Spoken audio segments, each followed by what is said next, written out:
Looking at the answers to this one, you can see they all have the same graphs here, so I wouldn't worry about the lines. This one obviously is a little bit different, but we'll start off here by testing some points. So I'm going to start by testing 0, 0. It's the easiest point to test, and it's going to help us eliminate some of these answers. So if I test 0, 0 in this equation, that just means I'm plugging 0 in for x, and I'm plugging 0 in for y, and I'm trying to see if it works or does not work.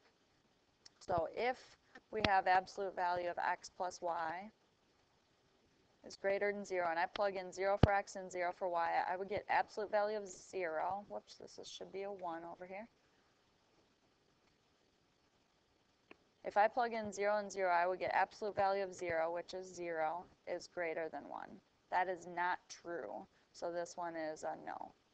Okay, so 0, 0 should not be shaded. So here, 0, 0 is shaded, so that's not the correct answer. Here, 0, 0 shaded, that's not the correct answer. So that kind of narrows it down to a few graphs for you. So at least you could take a guess if you don't have time to finish this problem, or you can keep going.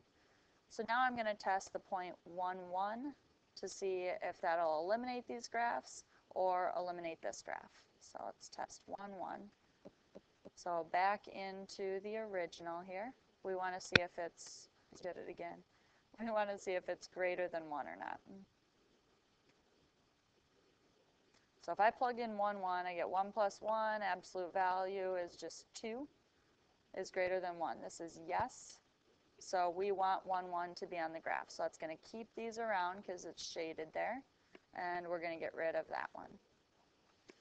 And then we're trying to find something that's different between these. So I'm going to check -1, -1, because that's going to determine which graph here we're going to keep and which one we're going to cross off.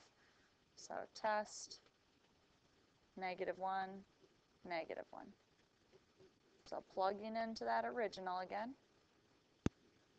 -1 plus -1 is -2, but we're doing the absolute value, which is 2, and that is greater than 1, so this is yes, so it should be shaded. This one it's not shaded, this one it is, so the correct choice there would be D.